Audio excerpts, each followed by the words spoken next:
Hello, listeners. Thank you for joining me on 21st Century Native Leaders. I hope you enjoy this podcast episode with my guest today. Follow me on Facebook, 21st Century Native Leaders, or Navajo Podcaster. I'm also on Instagram as Navajo Podcaster and on Twitter, Navajo Podcaster. Thank you. I hope you enjoy. Hello, listeners. Thank you for joining me on 21st Century Native Leaders. My name is Peter Desert III, and I am here with Marisa Mike from Marisa Mike Designs. Thanks for being on the show, Marisa. Oh, yeah. Talk with me a little bit about your tribal affiliation, where you come from, your clans. Yes. I am Navajo, and I'm fully Navajo. So my clans are Twidiji ni Nashlingo, Tikabaha Bashish Chindo, Ashche Edashachedo, Kenya Ani Edashanale. And I come from the Red Lake, Tunalia area, and my parents are from both kind of around the same area. My mom's from the Wildcat Peak area, and then my dad is from the White Mesa area, the Twitlana area. So that's where I come from. Wow, that's awesome. So how did you get into being a clothing designer, artist? Yes, absolutely. Let's see. Well, it all began, I guess, from my parents practicing making clothing and prayer regalia at home.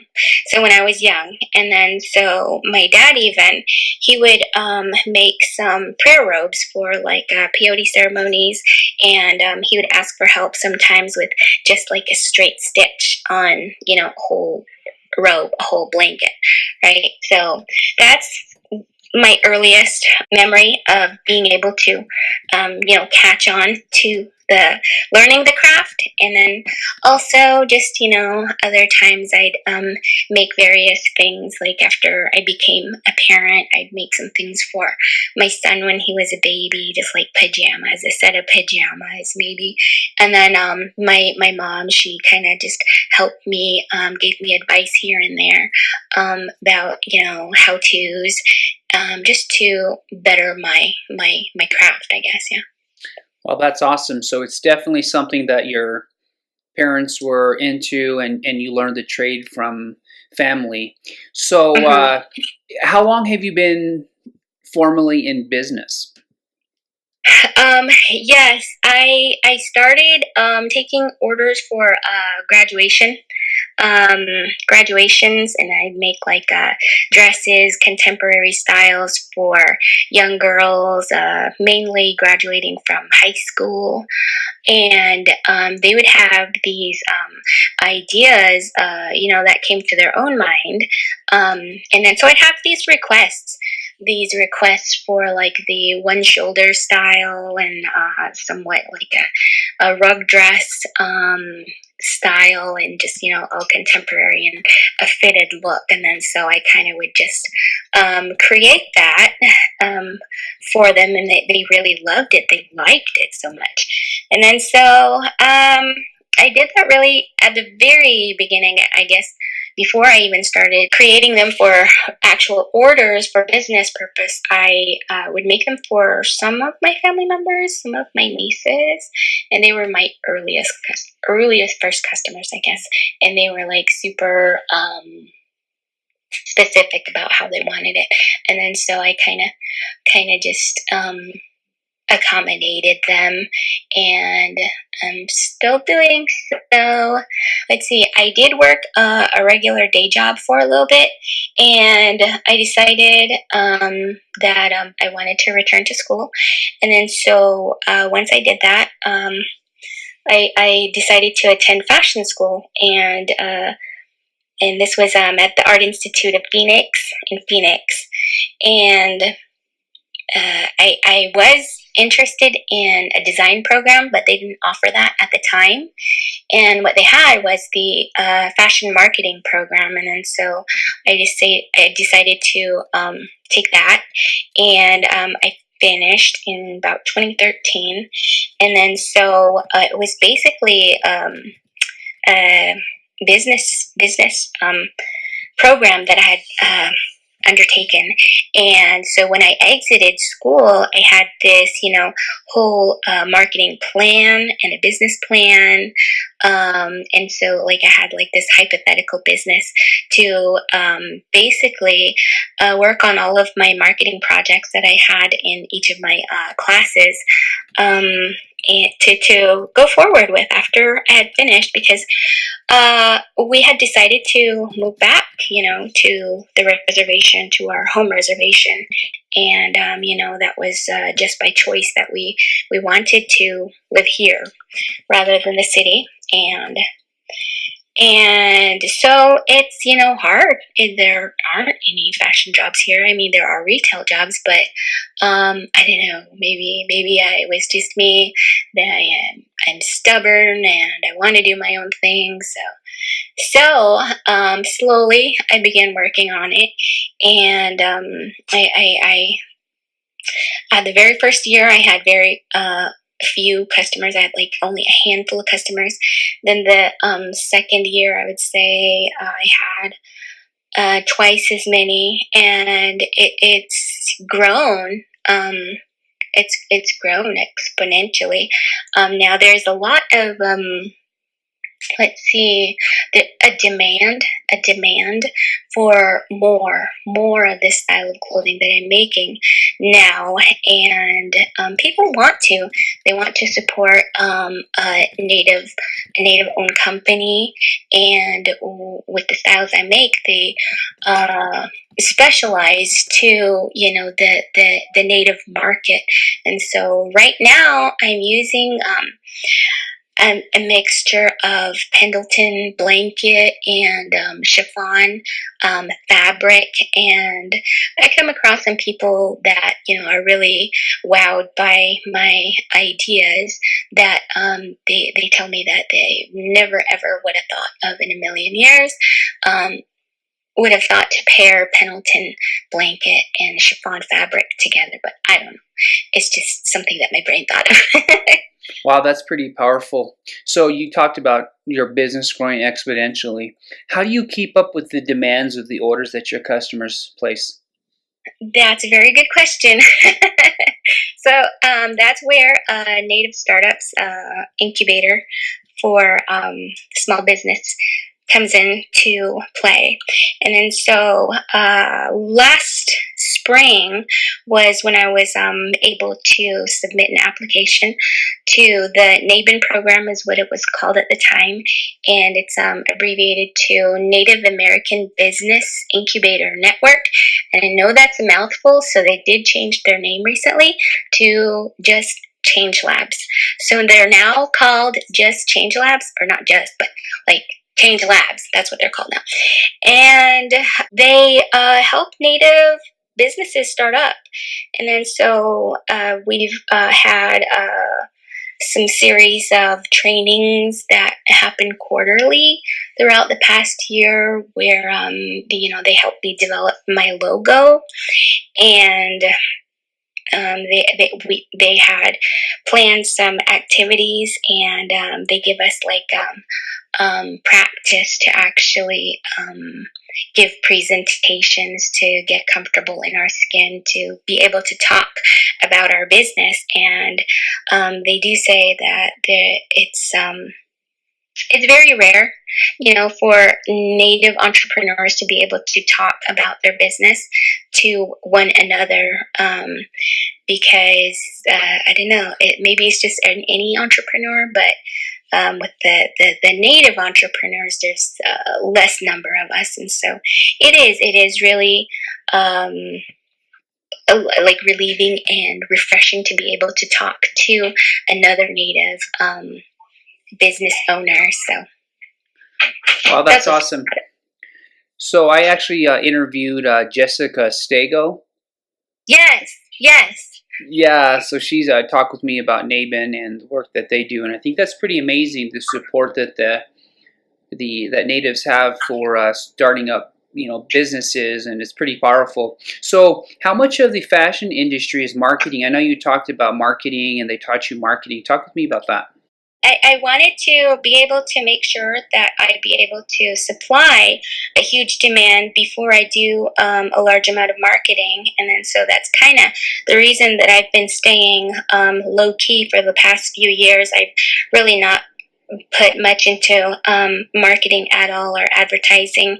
Um, let's see, besides the fashion show that I do here every year, about 4 years ago, the past 4 years, this is going to be the fourth year running, that we're going to be having the Arise fashion show here in Tuba City, and it's going to be at the fairgrounds this year, and it's right during the Spring Festival. So Spring Festival events are going to be happening next weekend now, and our fashion show specifically is going to be on April 6th from 1 to 4 p.m., and we're going to be promoting about a handful of local other designers, and then also accessory designers. So we have some jewelry artisans, and then also other forms of artisans, like some painters. Painters like to come to be vendors, set up as vendors at our show, and some performers. I realize I've gone a little off on a tangent, but let's see, to get back to the marketing question, I am now in the process of creating a ready-to-wear line. And so I'd like to be able to have my dresses available to buy in possibly a department store, or I may start smaller, like at a retail store. Retail stores here locally, and I haven't really stepped out to go forward that far just yet. And so I'm really taking baby steps to work towards my goal of being able to have my designs available hanging at possibly a department store. My number one top goal is going to be to have my dresses hanging at a luxury retail store, and that's going to be a Nordstrom's. And so my pricing is right around that area. It's competitive pricing for the dresses that I make. It is artwork, and I want to instill the dignity of my culture in my designs. I'd like to develop my own textiles in the future, and that's the things that I'm still working out. And the Change Labs program is what is helping me through that step. I have also entered a business plan competition with the tribe, the Navajo Nation. So the Department of Economic Development for the Navajo Nation is going to be sponsoring an economic summit, and that's going to be coming up here real soon, also next month. And it takes place at the Twin Arrows Casino. Mm-hmm. And I've been in the past for like small business days that they have, and they supply a lot of information for starting up small businesses. It's a Navajo entrepreneur. And yeah, so this is going to be the second year running. I understand that they're going to have this business plan competition, and it is in part sponsored by NAU. And then so there is a program called the Seven Generations business plan competition, and so that's where it stems from. And so they are collaborating with the DED office to make available to entrepreneurs this time. And I guess they've had it in the past for like high school students, but it was just, I don't know, like hypothetical business plans for maybe business students. But now I asked them, is this like a hypothetical like contest that's gonna happen, or is it like a for real deal thing? So I asked, oh gosh, I'm so nosy. I asked if the judges are going to be just judging just for the sake of having a first, second, third place winner, and they are going to have like a prize cash prizes. Wow. Yeah, adding up to $10,000, I believe it was. But I understand that last year what they had done was that they sectioned them out, so they chunked them out. So first place prize was 5,000, and then second place was the 3,000, and they had a third and a fourth place winner with the cash prize, and then they were both $1,000 each. And so I'm like, that would be super helpful just to even to win $1,000. No. Right. Absolutely. Yeah. Wow. Yeah, so I imagine it's going to be like watching the TV show Shark Tank. You watch that TV show? Yes. Yeah, they have those investors for the like panel of sharks, supposedly, and they have the entrepreneurs pitch their product ideas or brands, and then they have their say in wanting to be part of the plan or not. And so, yeah, so I imagine it would be something similar. And they did say that the judges will be representing financial institutions, so that's kind of interesting. So raising my eyebrow. That's good. That's awesome. That's pretty exciting. And that's all coming up here in April, correct? Yes, it is. April 23rd. Wow. So talk with me about some of the challenges of starting your fashion line. Well, let's see. I actually competed in a competition about 3 years ago now, so it was in 2016. I was a part of the Phoenix Fashion Week's designer boot camp, and it was a very intensive program. All squished down into about 4 months, and it involved everything. Oh my God.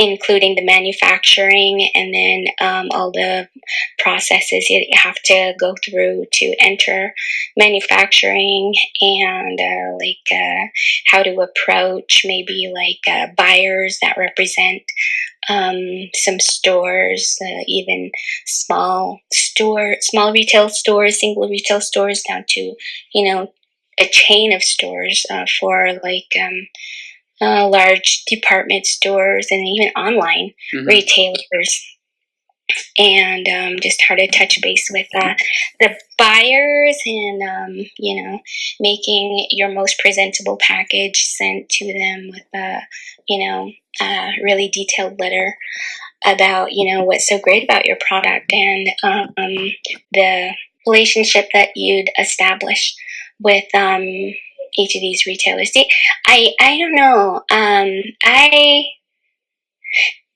have all this fashion education, but I haven't yet stepped forward into like the real deal fashion industry.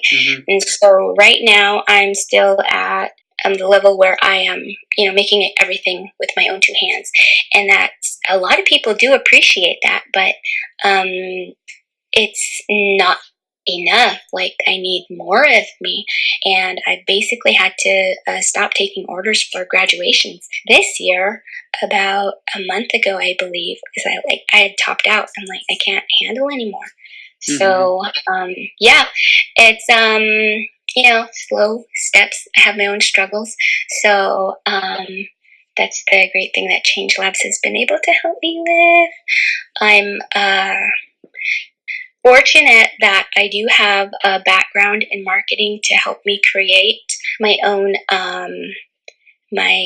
flats. So there are technical drawings that you gotta have in order to communicate your different styles with different buyers, and I'm able to create those, and I have them sort of ready. And then so right now I'm still just playing with numbers, and I've been focusing also on coordinating this fashion show, and promoting all of these other creatives here from our local area. And that's awesome. I mean, that's I think it was last year. I remember someone that I interviewed in the first year of the podcast, Chiffon Chi. I think she emceed it last year, didn't she? Oh yeah, Chiffon. Yeah. She's amazing. She's going to be returning, not as a hostess this year, but she had done so the previous 2 years in a row. She did, and then last year she it came to host for us with Navajo in the city. Navajo in the city, and they, really entertained our audience for us.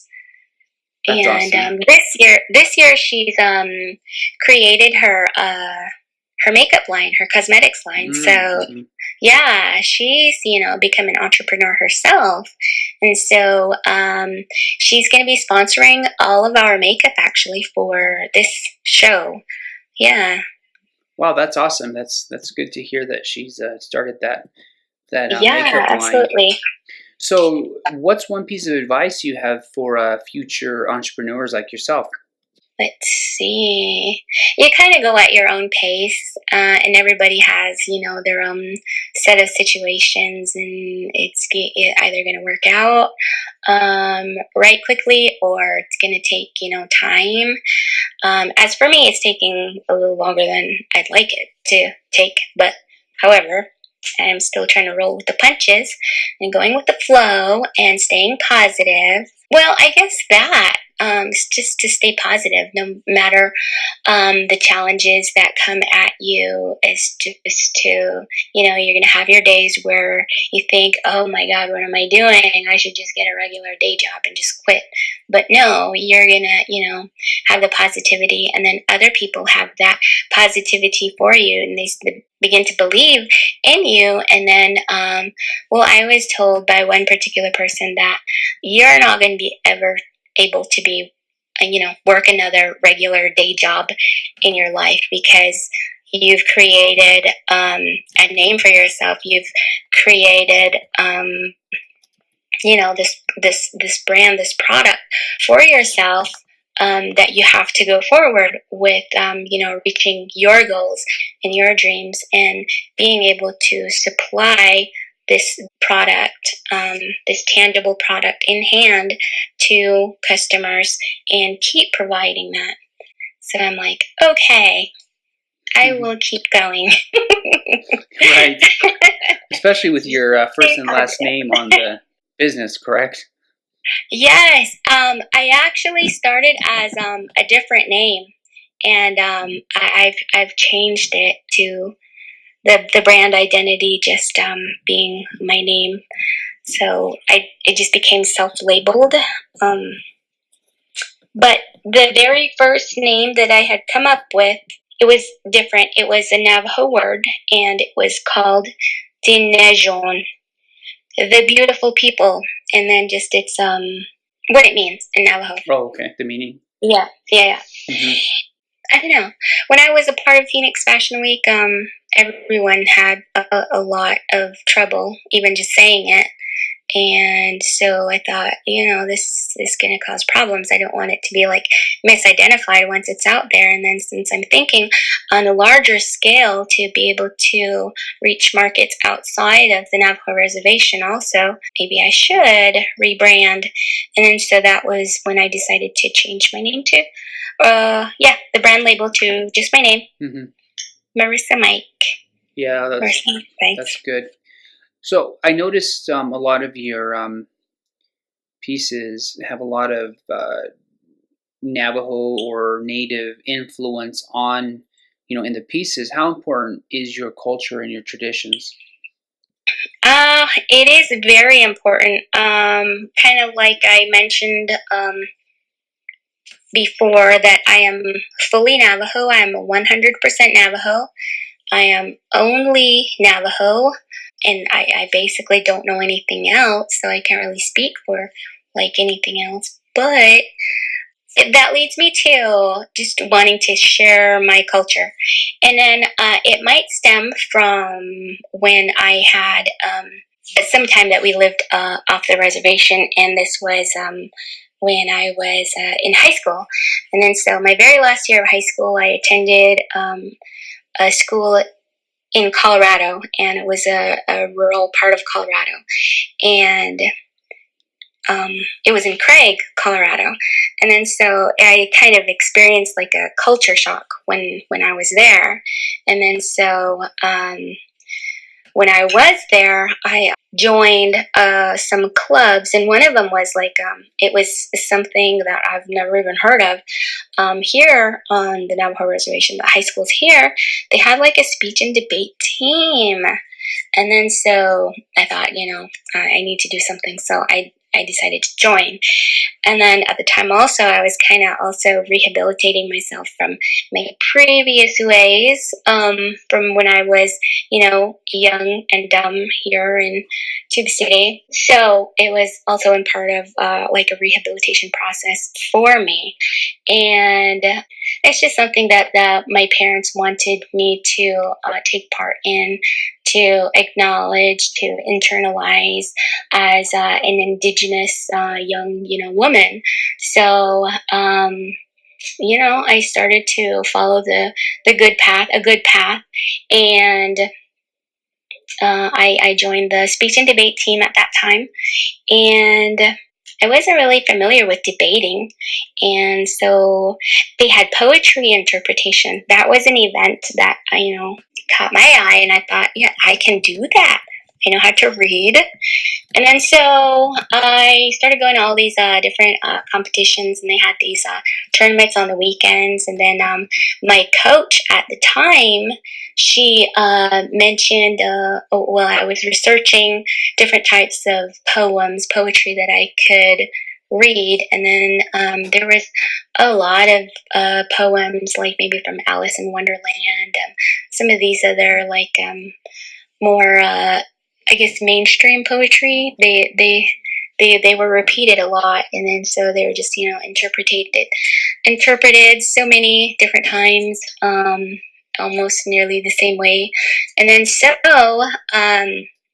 I chose something from my own cultural background, and it was Leslie Marmon Silko. It was a Leslie Marmon Silko poem that I had chosen, and it ran like maybe 9 minutes long, just right underneath 10 minutes.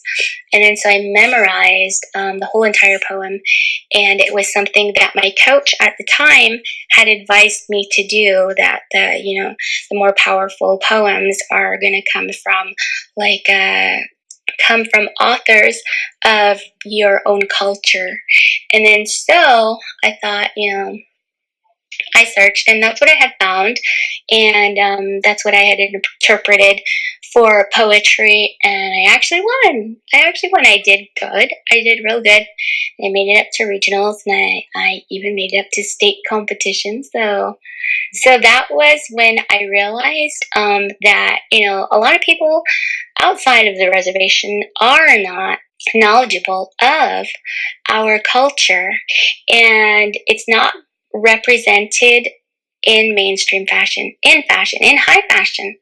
And there has been a lot of negative outcry from our own people, not accepting certain motifs or certain design styles, whether it be print or whether it be woven or whether it be knitted into a garment, and they would be sold for high fashion prices. And these are high fashion designers from other countries where they are not familiar with our culture. They haven't had a chance to even visit or live here, on the Navajo reservation, for example, and they only have this exotic idea of our culture, and it being rare and exotic to them.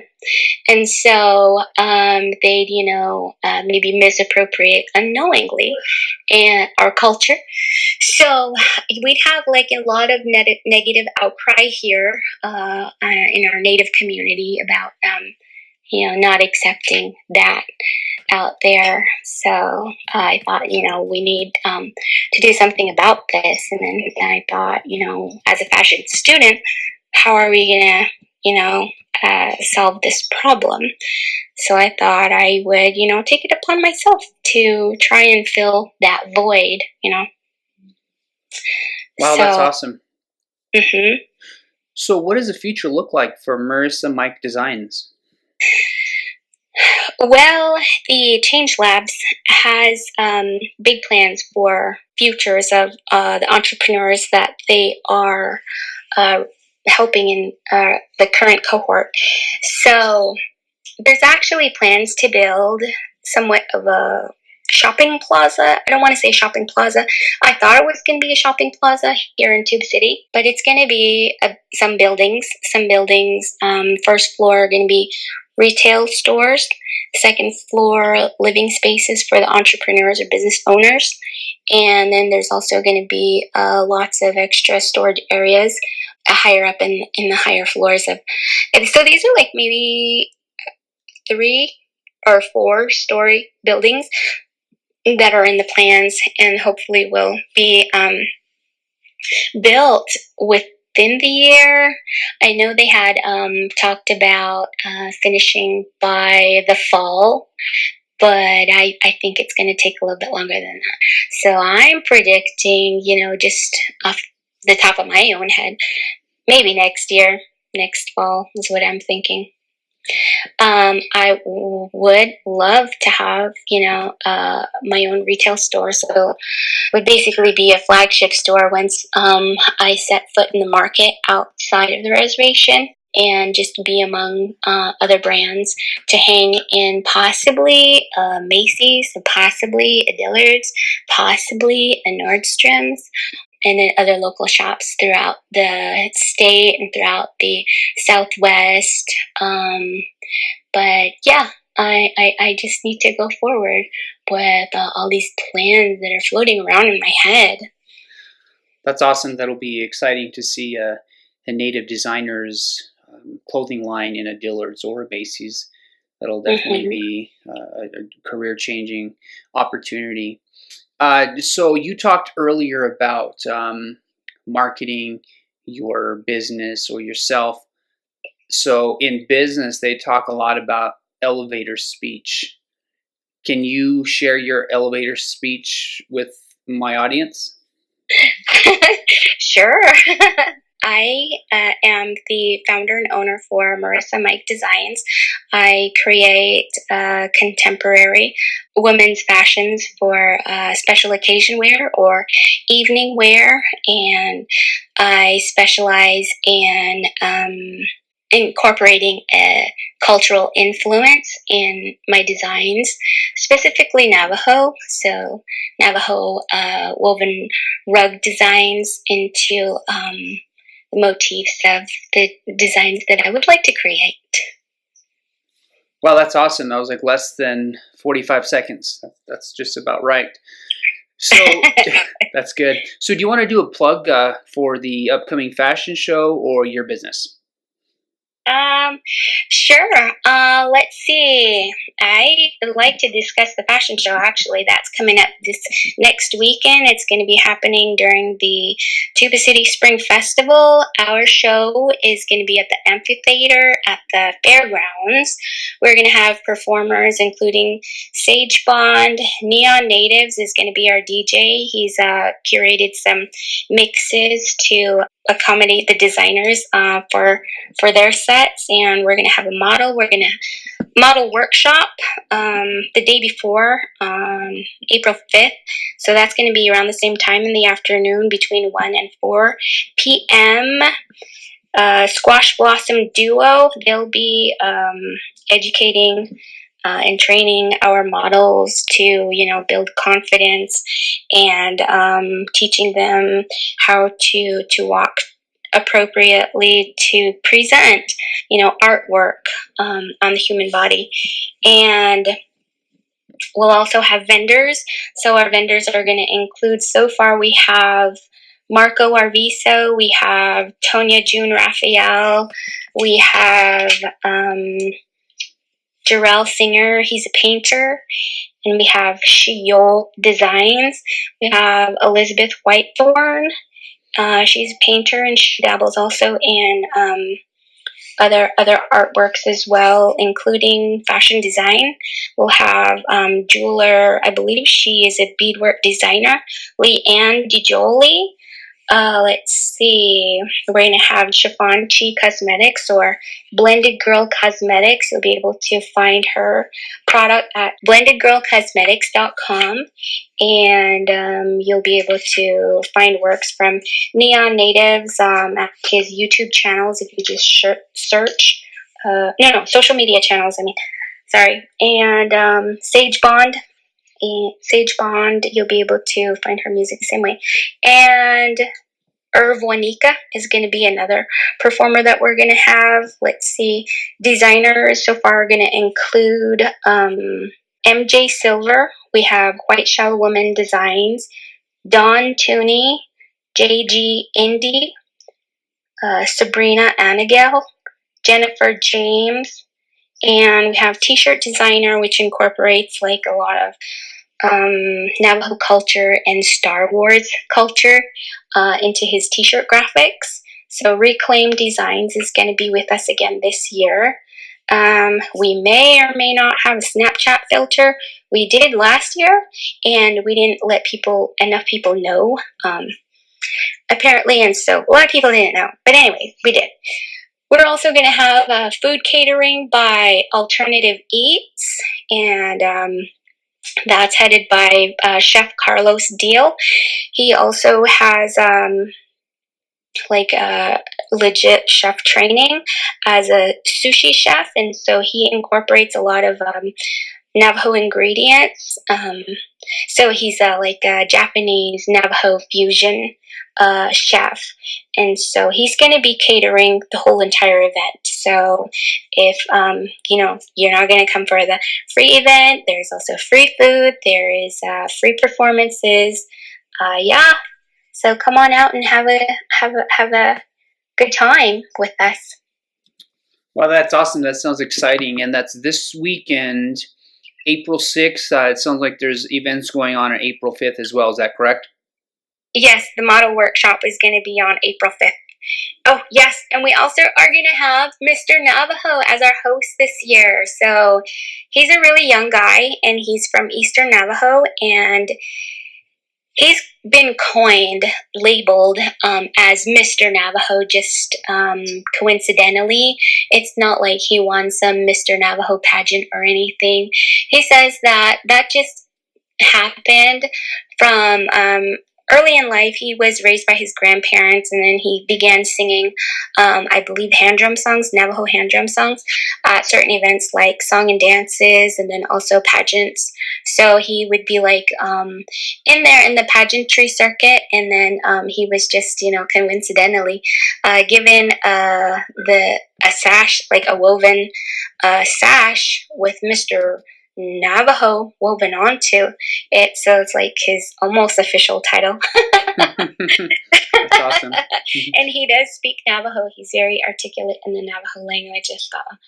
And we're also going to have a dance choreography by Lady Yazi, so that should be interesting also.